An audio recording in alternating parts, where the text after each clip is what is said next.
Mais bienvenue. Bonjour. Sawadikap, comme on dit en thaïlandais, tu peux... Je viens pour mon cours de boxe thaï, alors pour l'immersion dans ton cours de boxe thaï. D'accord. Donc on accueille ensemble tes partenaires d'entraînement. Voilà, exactement. Voilà. Vous pouvez rentrer. Voilà, donc là il y a les compétiteurs. La plupart sont tournés vers la compétition. Comme je vous avais expliqué la dernière fois, on utilise cet outil, cette salle-là pour pouvoir s'entraîner de manière un petit peu plus concentrée. Sawadikap. Sawadikap. Sawadikap. Et donc j'ai appelé les plus jeunes aussi pour l'occasion. Donc là c'est les premiers arrivés, hein. Bien sûr il y en a d'autres qui vont arriver après, vous connaissez les petits délais d'arrivée. En général quand Sawadikap, quand on démarre dans la salle, donc on démarre par un round de shadowboxing. Le shadowboxing, c'est ce qui permet de se mettre en jambes, de réviser sa technique, un petit peu voir ses copains d'entraînement. Et ça, lui, ça va aujourd'hui. Et puis on fait du shadowboxing pour se mettre dans l'ambiance boxe. Donc c'est vraiment, c'est comme si on boxait comme son ombre, contre son ombre en fait. Donc on doit se déplacer, envoyer des coups, etc. Si tu regardes, ils ont déjà commencé. C'est automatique, c'est ça que tu dois me faire. Voilà, c'est automatique. Donc si par exemple toi, tu fais la séance avec nous, shadowboxing. Ok, d'accord. Bon, on y va. Je pense qu'on va y aller. Okay. Donc tu commences en mettant ta garde, voilà. Ton pied gauche devant comme tu es droitière, c'est ça? Ok. Et on travaille beaucoup les déplacements et l'amplitude des coups. D'accord. Tu vas travailler tranquillement. Tu fais une gauche et une droite. Voilà, simplement. Pour l'instant, travaille instinctivement. C'est pour s'échauffer alors? Voilà, c'est pour s'échauffer. En général, les personnes arrivent dans la salle, je leur apprends pas tout de suite. Je dis tu fais un direct du gauche, un direct du droit. Je regarde comment instinctivement ça part. Et ensuite, on corrige parce que j'estime que la boxe c'est en chacun des êtres humains. Tout le monde sait se battre, d'accord. Donc quand on donne un coup de poing, des fois il y en a qui arrivent dans la salle, c'est bam bam, comme s'ils avaient fait 10 ans de boxe. Donc voilà, je travaille plus vraiment sur chaque personne, comment elle est. Et on essaie de les sculpter, de les former pour qu'ils arrivent à utiliser leur corps pour faire les techniques de Muay Thai, justement, frapper fort avec les jambes, avec les genoux, etc. Donc on peut continuer. Voilà, tu te mets en garde, tu peux te mettre à côté de moi, tu vas te mettre là, on va avancer, là, hop, là. Voilà, tu vas avancer vers l'avant et ensuite on recule, là, hop, c'est des choses qu'on fait en sparring. On sautille en fait. Voilà, on sautille toujours, il y a toujours un pied qui guide et un pied qui suit. Quand on va vers l'avant, là, c'est le pied gauche en avant, là, hop, hop. Hop, hop, voilà, quand c'est vers l'arrière, c'est le pied droit arrière qui part en premier. Là, hop, hop, voilà, la base. Ensuite, la garde, il faut que tu la gardes près du visage, d'accord? C'est parti, on continue le shadow. Il nous reste 1:30, c'est un round de 3 minutes. On va commencer par le premier coup simple, c'est le jab, le direct du gauche. Sawadikap, Lorenzo. Oh wow, c'est vraiment important de saluer. Oui, c'est bonjour en thaïlandais. Et c'est une marque de respect. On se dit bonjour, on va dire de manière un peu différente que dans la vie de tous les jours. C'est histoire de dire bon, allez, aujourd'hui j'ai laissé tous mes problèmes derrière, Sawadikap, je rentre dans la salle en mode Muay Thai. Donc on se remet en position, il nous reste 1 minute. J'ai un chrono dans la tête. Là on fait gauche-droite, là, voilà, encore gauche-droite, hop, hop, et tu reviens. Gauche-droite, pam, pam, et tu reviens. C'est une sautille, hein? Et tu d'avant en arrière. Après, si tu veux continuer à sautiller, tu peux, mais il y a différents styles. Le Muay Thai, c'est plus posé normalement. Le fait de sautiller, c'est plus du kickboxing, du K1. Mais après, il y a des styles de Muay Thai où les gars, ils sautillent beaucoup. Mais de base, je dirais de ne pas sautiller tout de suite. Allez, gauche-droite, encore. Voilà, on va rajouter un crochet. Gauche-droite, crochet. Encore. Gauche-droite, crochet. T'as fait un coude là. Ah, pardon. Crochet. Encore, on y va. Encore. Encore, vas-y, continue. Je sais pas si c'est un crochet, mais... Vas-y, shadow. C'est un crochet, ça? Ça, c'est un crochet, c'est fait pour passer sur le côté. Non, j'ai bugué parce qu'il y en a qui ne m'a pas dit bonjour en rentrant. On va, là, envoyer le coup de genou, là. 45 secondes, là. Voilà, allez, gauche-droite et les genoux maintenant. Hop, hop, et les genoux. Pam, encore. Hop, hop, et les genoux. Pam. Encore, hop, hop, et le genou, bang. Alors quand tu fais le genou, tu tires vers l'avant. Tu utilises vraiment la force de la hanche, d'accord? Pour hop, taper, voilà. On recommence, vas-y.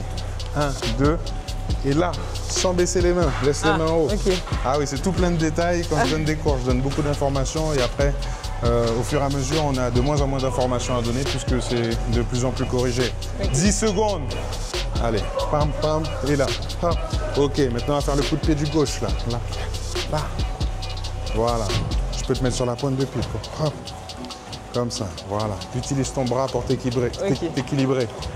Voilà, ça te permet de t'équilibrer. Allez, on fait gauche-droite et la jambe. Voilà, encore. Gauche-droite, là, encore. Pam, pam, et là, pam. Ok, top. Pour continuer, vous allez vous mettre 2 par 2. Donc, on va faire la même mise en situation que la dernière fois pour construire le combat. On ira toucher aux genoux en premier et aux épaules ensuite. Si vous n'avez pas touché le genou, vous ne pouvez pas toucher l'épaule, d'accord? C'est-à-dire que, je vais montrer avec toi, Mélissa. Oui. Donc on sera tous les deux en garde, d'accord? On a le droit de toucher le genou, hop, et l'épaule. Mais je ne peux pas aller toucher l'épaule directement tant que je n'ai pas réussi à toucher le genou, d'accord? Mais une fois que j'ai réussi à toucher le genou, j'ai le choix entre l'épaule et le genou. D'accord? Donc ça vous rajoute des paramètres que vous devez garder en mémoire. D'accord? Même si ça dure 3 minutes, c'est assez court. Vous devez faire attention à ça. Une fois que vous avez été touché au genou, faites attention à votre épaule. Mais aussi, vous pouvez faire croire que vous n'avez pas capté et que votre épaule est devant pour venir retirer et toucher votre partenaire. Je vais mettre le chrono comme on n'en a pas eu juste avant. Cette partie, vous l'avez entendu, ça se bat déjà derrière. Il me manque juste mon adversaire qui arrive, qui met le chrono. Il s'agit bien de Rémi Vector, le champion, 5 fois champion. Notre champion guyanais, 5 fois champion. Allez, on démarre le round. Voilà, ça démarre, excusez-moi, il faut que j'y aille. Vas-y. Ah, il fallait pas toucher le genou avant? Ouais, c'était le genou avant. Okay. Allez, ça y est, j'ai touché le genou, maintenant je peux aller toucher l'épaule. Ou le genou encore.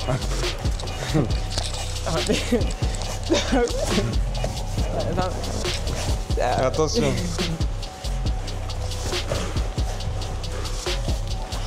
Je laisse pas faire, hein? Il faut des réflexes. Ah, bien. Ah, bravo, bravo. Là, tu m'as vu.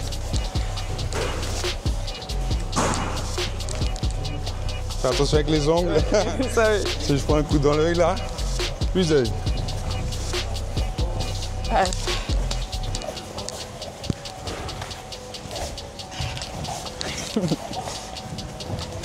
Oui. Ok, la main.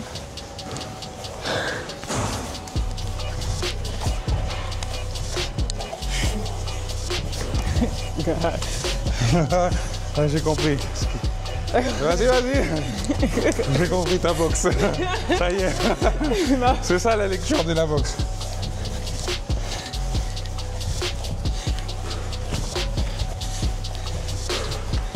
« 24 secondes. On n'a pas fait grand-chose, on est déjà tout essoufflé, t'as vu? Là. Non, en plus, elle rigole, elle me fait diversion pour me toucher. Là.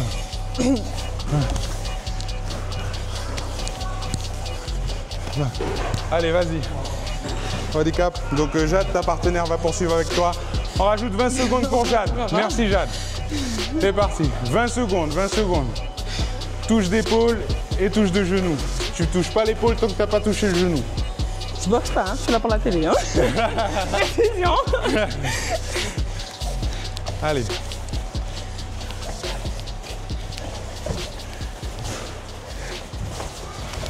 Top, c'est la fin du round. Ok, on va mettre les mains. On va partir pour 20 directs, chacun son tour, d'accord? On va aller jusqu'à 5 séries. On essaie d'aller le plus rapidement possible. Et après, on se repose, on se relâche et on va s'équiper, mettre les gants. D'accord? Tu ne feras pas les 5, c'est ton premier cours. Tu en fais 3. OK? C'est parti, on y va. Allez, 20-20 jusqu'à 5. T'es tout seul. Ben oui, mais moi, c'est pas moi qui vais venir à toi, viens.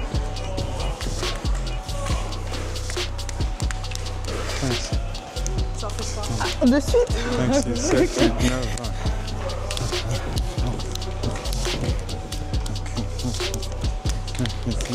Reviens au visage quand tu frappes. Pourquoi tu tournes? Je suis là. Pourquoi tu tournes? C'est croisé ou en face? Vas-y, refais tes sons. Reviens au visage. Ton poing revient au visage. Je compte Comme pas. ça. Vraiment. 8, 9, 10, 1, 3, 4, 5, 7, 8, 9, 20. J'ai pas Oui. fait. Visse les poings. Ton pouce. Tape, tape, tape, tape, tape.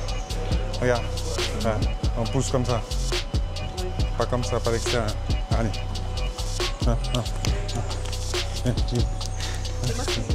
Non, c'est bon, vas-y. Je protège mon visage. Au cas où. 5, 6, 7. 1, 2, 3. 1, 2, 3. 5, 6, 7, 8, 9, 10. 1, T'en fais 5, 3, c'est ça? 4, 5, 6, 7, 8, 9, 20. Dernier main, on y va.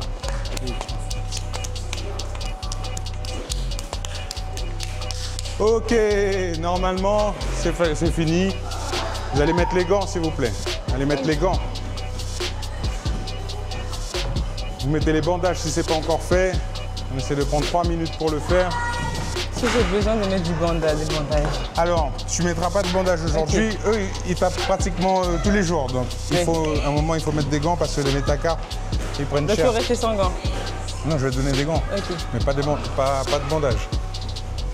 Pour les gants, je vais passer les gants bleus.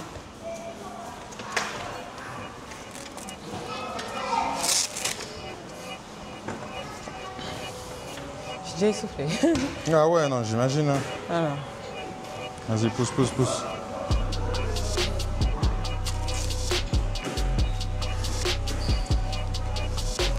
Tiens. Ouais. Et je vais l'aider à mettre ses gants. Donc il y en a que je prépare au premier combat. Ah, ok. Comme Jade. Et pas. Ah oui, c'est la petite, mais comme ça. C'est bon Lorenzo? Non, c'est des petites. C'est des petites. On va juste attacher la main.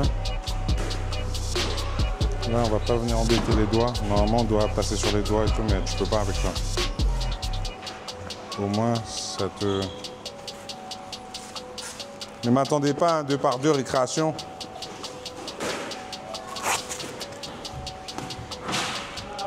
Vas-y, ouvre le doigt, voilà. Voilà. Normalement, je devrais passer dans chaque doigt, comme ça. Hop. Je vous montre ce que je ne ferai pas. Comme ça, hop, et après, comme ça, hop, comme ça, et enrouler la main à la fin.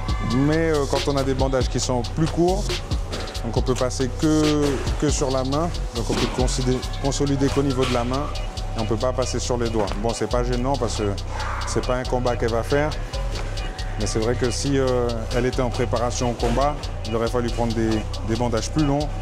Donc comme Lorenzo, regardez Lorenzo, lui il a des... Ouais, parce que là, je pense que ça allait faire un bandage pour toi et puis je vois que la bête, c'est une bonne qui est courte. Ouais, je voulais faire un beau truc, tu vois, j'allais passer sur le doigt, la main et tout. Cool. Mais en fait, comme il n'y a pas la longueur... Allez doucement, allez doucement. Voilà. Allez doucement. C'est bon, tout. Ouais, je suis en train de faire le reset. Greg, t'es pas prêt encore? Ok, c'est bon, c'est bon. Vous ralentissez. On va repartir sur les 2 fois 30 secondes de la dernière fois. Toi, tu feras 1 fois 30 secondes. Jade aussi, elle va faire 1 fois 30 secondes. Parce qu'avec eux, on a commencé à construire des séances pour, en gros, leur permettre d'envoyer des middle kicks, des coups de pied, pendant longtemps. La dernière fois, on l'avait fait avec les boucliers. Là, tu arrives dans la partie un peu plus dure parce qu'on les fait sans bouclier. On les fait sur le corps de l'autre, sans envoyer les coups à 100%. D'accord, c'est juste des séries. Donc, je vais vous montrer. La dernière fois, on a fait 3 fois 15. Maintenant, on repart sur les 2 fois 30. Sauf que là, vous n'avez pas de bouclier. Mets ta garde. Là. Donc, je suis 30 secondes sur une jambe non-stop. Là. C'est pas fatigant le middle. Si vous arrivez à trouver la bonne bascule avec le bras et la hanche, normalement, vous pouvez envoyer des middle tout en parlant, en respirant normalement, sans vous fatiguer. 30 secondes comme ça et 30 secondes où je fais un doublé. Il n'y a pas de pause. Hein. C'est 30 et direct 30 secondes. Donc 30 secondes non-stop Ensuite, je me déplace avec lui, 30 secondes doublé. Je me déplace avec lui. Voilà, n'oubliez pas qu'on est en préparation au combat. D'accord, il faut commencer à avoir l'habitude des claquements sur les bras, etc. Recevoir des coups et déplacez-vous de manière tactique. Essayez de cadrer quand même. La personne qui est en train de frapper, elle essaie de se déplacer de manière tactique, de cadrer. C'est ici qu'on fait ça, c'est ici qu'on prend le temps de faire ça. Quand on est dans les grandes salles où il y a beaucoup de monde, où on discute beaucoup et on est un peu plus relax, on ne peut pas faire de spécifique. Là, je veux que vous mettiez dans l'état d'esprit où vous allez cadrer votre partenaire pour envoyer vos doublés middle. Et pour les séries de middle non-stop, vous pouvez rester sur place pour avoir un bon appui. 30-30, donc je fais 30-30 une jambe. Dans le dur direct. Après, mon partenaire fait 30-30 une jambe. Ensuite, je fais 30-30 de l'autre jambe et mon partenaire fait 30-30 de l'autre jambe. C'est bon?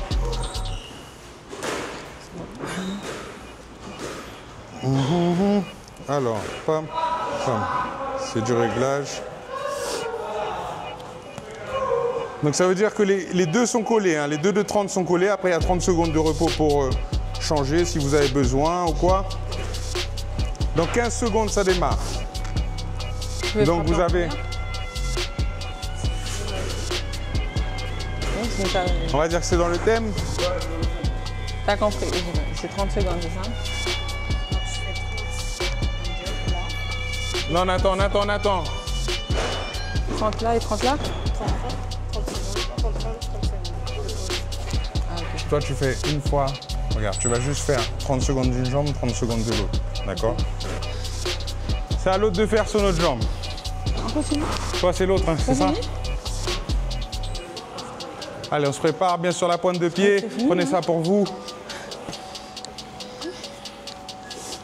2, 1, et là. Voilà. Tourne le coin. Oui.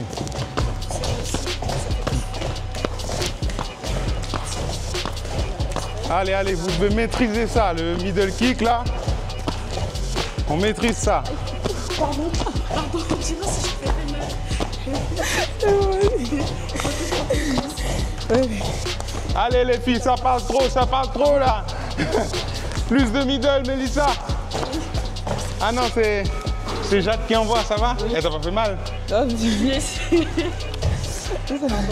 Fais attention à madame. C'est bon, c'est moi qui ai mal ma Des fois c'est ça, hein, on leur tient les PAO, des trucs comme ça. On se reçoit des droites, des high kicks, alors qu'ils veulent pas nous frapper. Hein. L'autre jambe, les doublés. Vous n'avez pas fait les doublés? C'est à toi là, du coup. Je fais 2. C'est toujours à toi, hein? Tant pis, hein. Allez, doublé maintenant.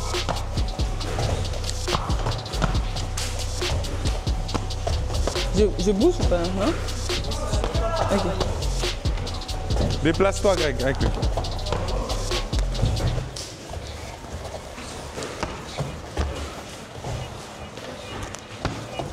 C'est bien tout le monde. Allez. Encore. On y croit. Vas-y. Ok, c'est à l'autre. Garde tes gants. Quand tu retires tes gants. Donc là, c'est la dernière série, puisque c'est l'autre qui fait sa jambe. Moi, c'est la jambe droite non-stop et le doublé pendant 30 secondes. Dans 15 secondes, ça démarre. Reprenez votre respiration. C'est pour vous que je le fais. Quoi? 3, 2, 1. Allez, non-stop.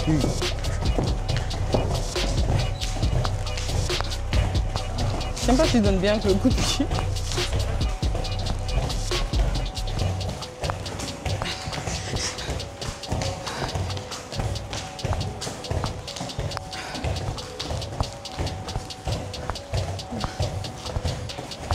Tu vas combattre, toi?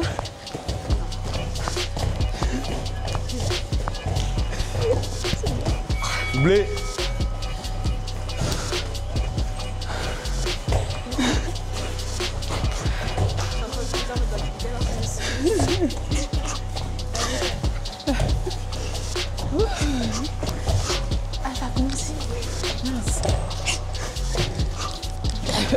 j'arrive même plus à frapper.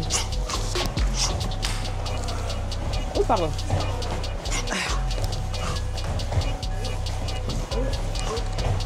Ok, gainage.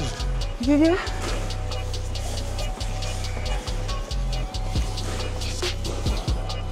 28, 27, 26, 25, 24, 23, 22, 21, 20, 19, 18, pieds joints, 17, 16, 15, 14, 13, 12, 11, 10, 9, 8, 7, 6, 5, 4, 3, 2,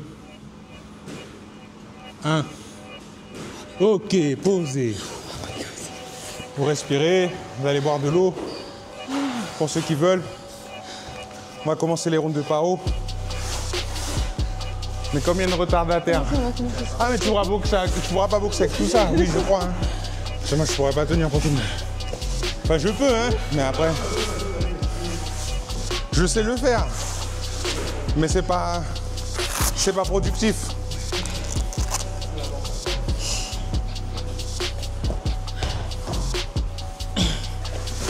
On rigole moins cela. Ça va? C'était l'échauffement.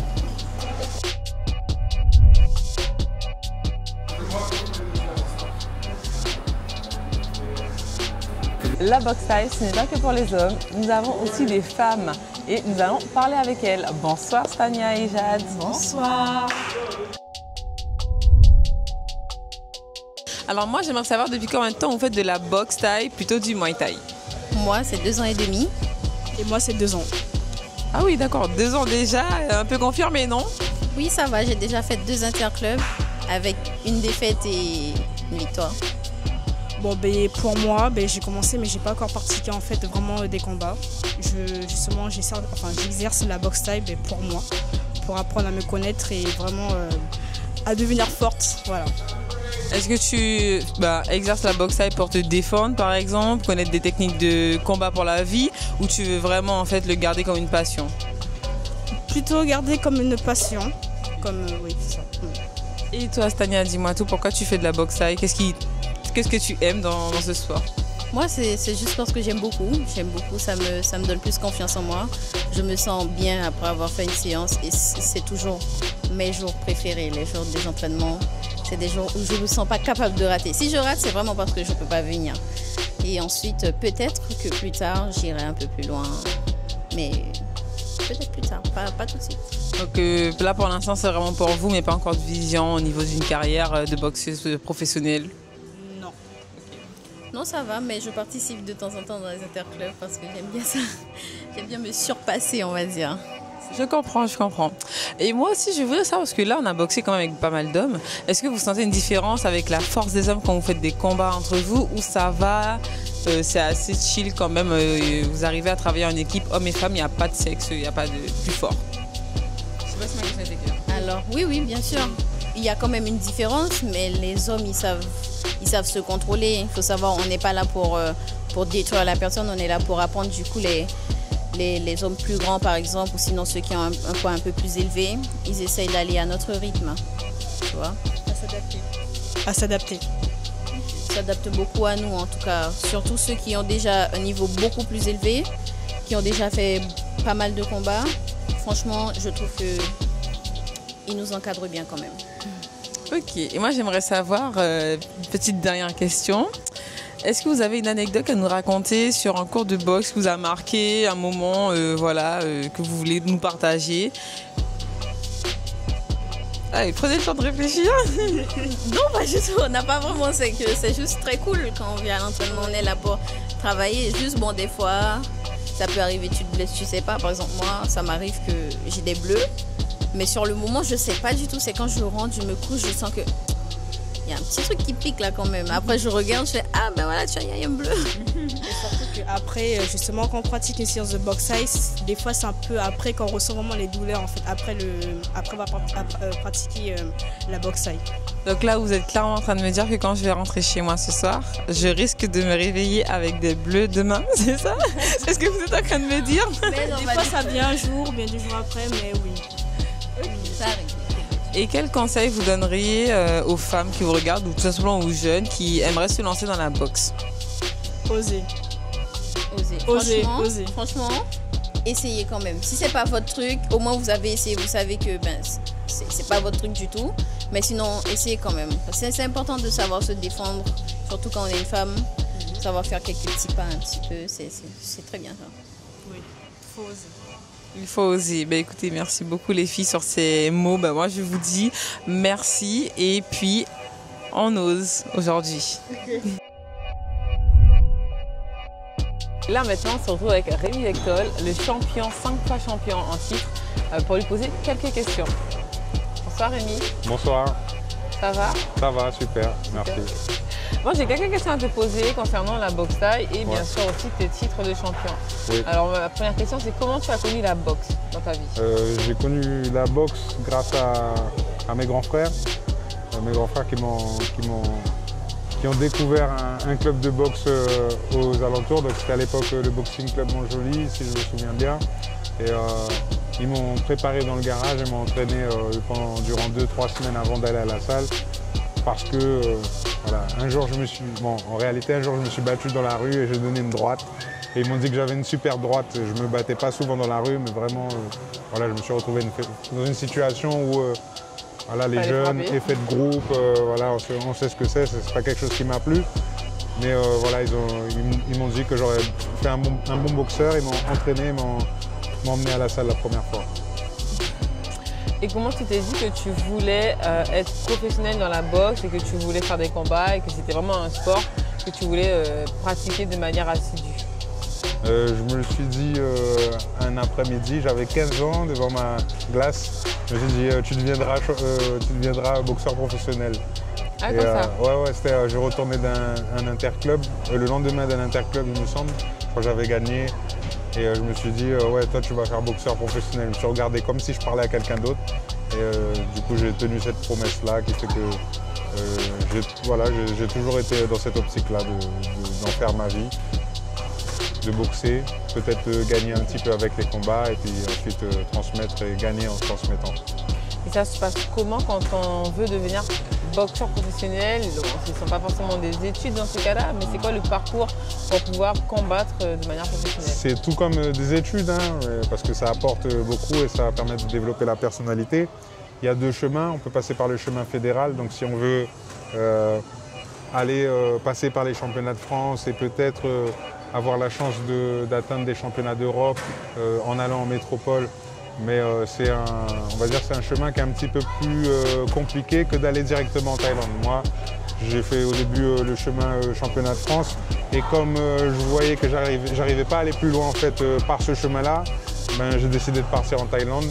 En Thaïlande, il n'y a pas cette notion de professionnel ou d'amateur réellement. Okay. Il y a cette notion de débutant et de confirmé. Et à partir du moment où on sait boxer, il n'y a plus de protection, on boxe sans protège tibia et on y va. Parce que la préparation, elle est à la hauteur aussi. Et quelle a été ta première médaille, ta première victoire? Quelle a été ta première victoire? Ma première victoire, c'était contre un jeune homme qui s'appelle Sylvain. Je pense que, je ne sais même pas si je le croise encore aujourd'hui. C'est un combat qui a duré en 2 rounds. Donc j'ai fait un premier, enfin à l'appel du 2e round, donc il a abandonné. C'est là que j'ai découvert que j'avais beaucoup de force dans les jambes pour donner des coups de pied. Okay. Et j'avais aussi très peur de recevoir des coups, ça allait très très vite. J'ai boxé un peu, je donnais des coups de pied forts dans les jambes. C'était à Makuria, c'était à Maturi, pardon, dans la salle du Prog. À l'époque, on faisait les interclubs là-bas. Bon, ça ne se fait plus maintenant, c'est dommage. Et voilà, c'était mon premier combat. C'est à l'appel du 2e round, l'adversaire a abandonné et j'ai gagné mon premier combat comme ça, quoi. Il n'y avait pas de bobo, rien du tout. Rien. Et les autres combats se sont enchaînés ou il a fallu quand même travailler, faire des sèches comme on voit un peu dans les films où les combattants ils préparent un combat en faisant un régime alimentaire. Voilà, oui, les cuttings, on va dire que c'est courant. Ça a été courant pour moi quand j'ai commencé à vraiment prendre du poids et à prendre mon poids d'adulte en fait. Quand j'étais jeune, je faisais 75 kg sans forcer. Et à mes 16 ans, 17 ans, ouais, à mes 17 ans, j'ai eu un vrai gros rebond, ce qui fait que je suis monté à 80 kg. Et après, il fallait tout le temps descendre de 5 ou 7 kilos pour boxer. Donc les régimes et les sèches, ça a été toute ma vie. J'ai toujours connu ça. Mon poids de forme, ça a toujours été 75 kilos. Et ce que je voulais dire par là, je sais plus où est-ce que j'en étais, j'ai perdu mon fil. Les cuttings, demain la préparation au combat. Est-ce que tu fais des cuttings que pour te combattre ou aussi juste pour être en forme toute l'année ou c'est vraiment juste des fois, c'est sans m'en rendre compte. Ok. Honnêtement, j'ai tellement fait de cutting. En fait, quand on fait un cutting, si vous voulez, pendant 48 heures, on ne boit rien et on ne mange rien. Ah non. Nothing. Tu peux mettre, moi j'ai 2-3 coups de triche, c'est-à-dire je mets un petit sucre dans ma bouche, un petit morceau de citron, machin. Après, il y a des méthodes de cutting. On boit pas d'eau? Si, tu vas boire de l'eau en petite quantité parce qu'il faut quand même s'hydrater. Mais la nourriture, enfin, plus on se rapproche de la pesée, plus on mange des aliments secs, donc qui ne contiennent pas d'eau. Il faut continuer à aller courir, perdre du poids, faire du sport. Donc j'ai toujours plus ou moins fait ça durant mes combats. Depuis le championnat de France, mon premier championnat de France, j'ai dû perdre du poids un petit peu, bien que c'était en 81 kg et après j'ai fait que du 75 kg. Mais oui, j'ai toujours fait ça durant mes préparations et ça a toujours fait partie de l'approche des combats, de faire des régimes et aller dans les combats les plus, on va dire, les plus compliqués par la suite. J'ai commencé ma carrière, j'ai fait les 10 premiers combats, j'ai gagné mes 10 premiers combats. Il me semble que j'ai perdu au 12e. Mais bon, tout ce rituel de cutting et d'entraînement dur, il a toujours été depuis le début. Et ce dévouement, il a toujours été depuis le début. Je n'ai pas vraiment d'explication à ça. Peut-être que c'est dans mes gènes, les ancêtres ou quoi. On pourra l'expliquer en en sachant plus. Mais voilà, j'ai toujours eu ce dévouement et j'ai toujours fait en sorte de me mettre dans des conditions professionnelles. Pardon, je disais que l'entraîneur nous a vus dans des moments de souffrance et lui peut comprendre quand je souffre à l'intérieur du ring. Et c'est très important d'avoir quelqu'un qui voit quand vous souffrez, qui vous dit « respire Rémi ». Moi, on ne me voit pas respirer, vas-y respire. Et ça a toujours été, on va dire, un handicap pour moi de pouvoir me déplacer avec un entraîneur et un corner qui parlaient ma langue. C'est-à-dire, je me suis souvent retrouvé avec des corners qui parlent thaïlandais. Donc voilà, il fallait être un peu plus concentré que d'habitude. Et il fallait se faire confiance et être connecté avec son coin à 100% et pas forcément par le langage, aussi par les sensations et par l'instinct, je dirais. Je ne sais pas si j'ai... parce que je suis parti un peu, c'est bon, très clair. Okay. Est-ce que la carrière, c'est un peu comme le footballeur, par exemple, ça s'arrête assez jeune, ou un boxeur, il peut boxer jusqu'à ce que lui considère qu'il arrête? Bon, quand on dit arrêt de carrière, pour moi, une carrière ne s'arrête jamais vraiment, parce que quand on a fini de performer, il faut transmettre, et transmettre aussi, c'est une carrière. En fait, moi, je dirais que généralement, ça s'arrête, on arrête de combattre vers 30 ans, 32, 33 ans. Après, on peut aller vers des sports comme le jiu-jitsu brésilien ou la lutte. Mais en soi, en Muay Thai, on ne considère pas qu'on arrête. Même des personnes vieilles de 40 ou 50 ans, on va leur trouver un adversaire de 40 ou 50 ans et ce sera son combat. Et ce sera le combat que la personne aura gagné pour elle-même, ce sera son défi du moment. Même si sur le moment du combat, il n'y a que 10 ou 20 personnes sur le milliard d'êtres humains qu'il y a sur Terre, et ben c'est ce qui est important dans cette discipline, c'est ce qu'on recherche. C'est ce qu'on recherche à se dépasser, même s'il n'y a pas beaucoup de monde. Et même si, même si le niveau n'est pas au top, quoi. Je vois. Et du coup, là, justement, tu me parles de transmettre. Toi, tu as à fond maintenant dans la transmission. Est-ce que tu peux m'en parler un peu? Quelles sont les manières dont tu transmets? Qu'est-ce que tu as mis en place? Je sais que tu as une association, tu as une société. Ouais. Est-ce que tu peux me présenter un peu tout ça? Alors oui, pour moi, c'est très important de transmettre comme on m'a transmis la passion, qui m'a permis ensuite d'aller chercher des savoirs plus importants. Pour moi, c'est important de transmettre et je transmets aujourd'hui de deux façons différentes. Donc avec mon association qui s'appelle Genki Dama. Cette association, Elle est basée essentiellement du côté de la rénovation urbaine, au gymnase, les images qu'on a vues avant. Là, on accueille tout le monde. On accueille vraiment tout le monde. Et il n'y a pas d'impératif d'être tourné vers la compétition. C'est-à-dire tout le monde peut venir pour participer. Et bien sûr, quand on rentre dans la salle, on sait qui combat, on sait qui ne combat pas. Ça permet de vulgariser un peu la pratique du Muay Thai et de permettre à tout type de personnes de pratiquer la boxe thaï. Ensuite, quand dans ce vivier, j'ai réussi à repérer, ça fait déjà 4-5 ans que je suis sur ce projet-là, que j'ai réussi à repérer les talents ou ceux qui sont un peu plus amourachés que d'autres, et bien là, à ce moment-là, je les fais profiter de cours spécifiques au sein de ma société. Donc au sein de la société, c'est de la clientèle, c'est du lucratif et on ne fait pas de social. Ça veut dire que les personnes viennent apprendre le Muay Thai et on leur donne une prestation de Muay Thai pour apprendre à boxer, simplement.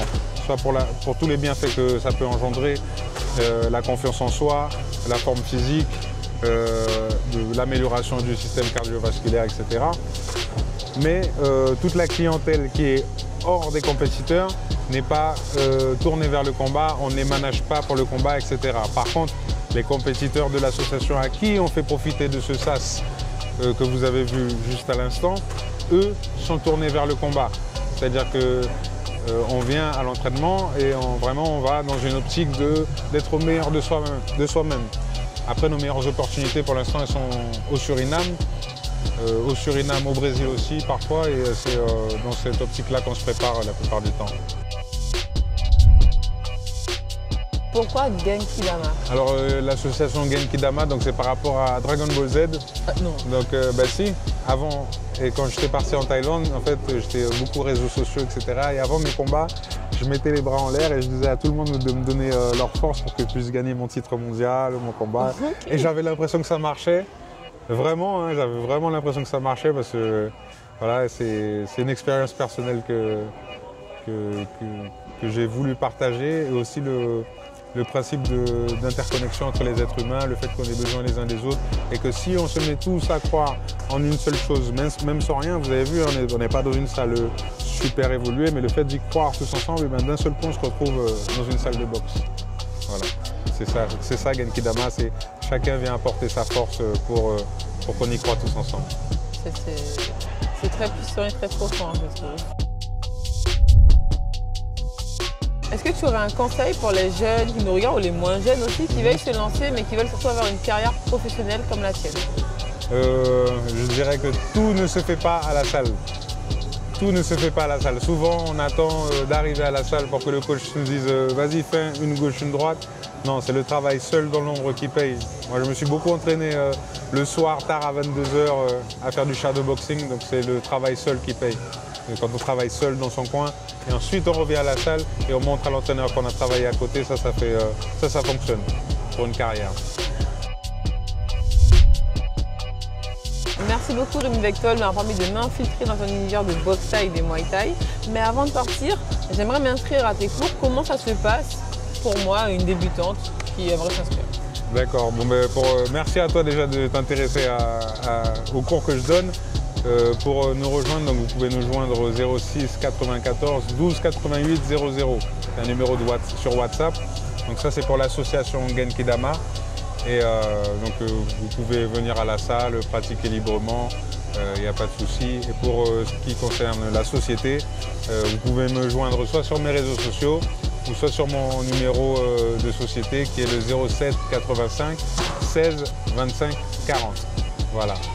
Je fonctionne beaucoup par WhatsApp, donc... Rémi, dis-moi, est-ce que tu as une citation que tu aimerais partager avec nous? C'est la citation de Will Smith qui dit « Ne jamais abandonner, sinon ça pourrait devenir une habitude. » Wow. On l'a fait ensemble? Vas-y. 1, 2, 3. Ne jamais abandonner, sinon ça pourrait devenir une habitude.